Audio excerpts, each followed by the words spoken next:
voilà donc lu am solo. waaw jeex na Pape bon ñu dem ci actualité sportive bi daf mel ni sa joueur yi kenn jaragul malgré waxaale beeg yooyu noonu wala am na kuy jotagum jar.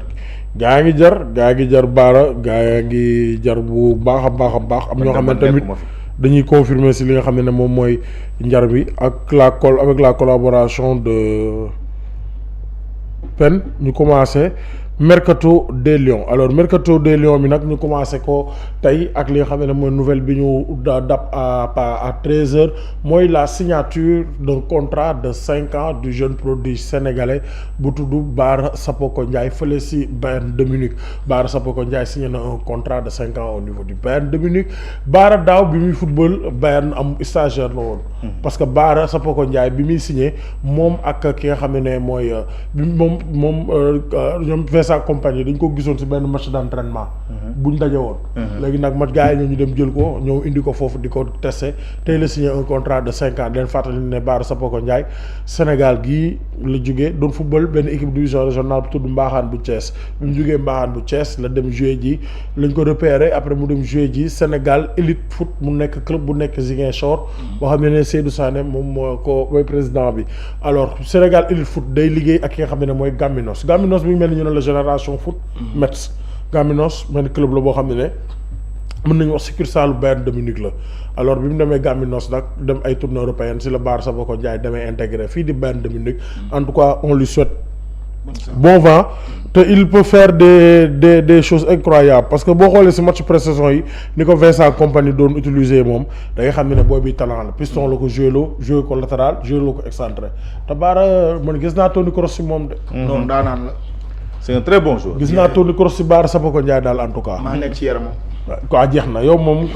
militaire ñu demaat si beneen militaire boo xam ne nag fi mu ne nii ñi ngi naan ndax daa war a jóge Monaco dem Angleterre ñi naan fan la war a football déwén muy Lamine Camara nag mi nga xam ne moom mooy joueur fële sa Monaco moom il est très courtisé par Manchester United, Crystal Palace, Nottingham Forest ak Liverpool. Lamine Camara voilà il est là. Manchester United il est courtisé par Manchester United, Nottingham Forest, Crystal Palace ak Liverpool wante démb nag match Liverpool Monaco bi mu jeexee coach Monaco bi nee na Lamine Camara est un des meilleurs milieux de terrain du monde.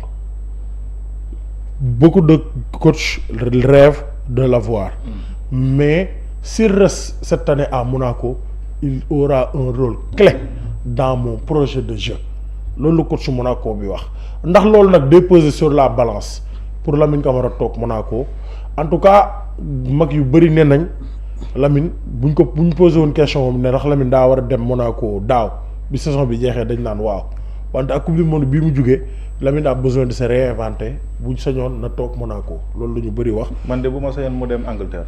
si xam nga la pour musculer jeu pour yéegal niveau bi mais en même temps dina ko permettre mu gën a grand gën a am expérience. si parce que Lamine talent kenn waxatu ko. léegi lan la ñuy xool ci moom benn rigueur ak musculation jeu am.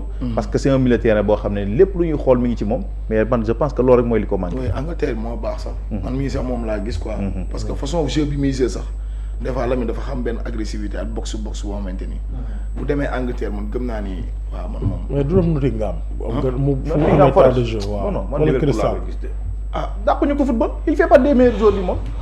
kon baax na comme ni nga ko waxee. kon baax na loolu la Bada wax Bada moom mooy képp kuy militaire moom xaalisam ngay lekk. loolu de leer na moom. waaw mais nag sunu militaire bi nga xam ne mooy Idrissa Gana Gueye rejoindre na mbokku cadre mi fële sa Arabie Saoudite maanaam léegi sa officiel colonne vertébrale équipe nationale du Sénégal. le gardien. ay saoudien l'axe central. waaw le militaire et l'attaquant. waaw te léegi ils sont au nombre de 13 joueurs yu joué sénégalais yu nekk championnat Arabie Saoudite. Idrissa Gana Gueye a signé hier kooku di international sénégalais Idrissa Gana Gueye signé na démb ak club bii ñu naan Al Diriyah mu nekk promu en Saudi Pro League foofu la Idrissa Gana Gueye signé démb un contrat boo xam ne dina ko permettre mu jouer Arabie Saoudite mais gars yi diine bi nag xaw na say jouer nag. si ndax Gana nag moom ku ko xam léegi. waaw. yaa no Cheikh Kouyaté moom la Cheikh Kouyaté dama koy tudd naan kaan nga ni sopp ne la mu ne ma waa loolu la xarit di jëriñ moom diina ji joué loolu mais en tout cas colonne vertébrale bi ba pare Al Diriyah tamit foofu la Chancel Memba dem signé de même que tamit am na benn Sénégalais du nom de Clinton Diandi tamit foofu la nekk foofu la Idrissa Gana Gueye signé Ablaye Seck mi ngi Al Fadjli donc 13 lañ.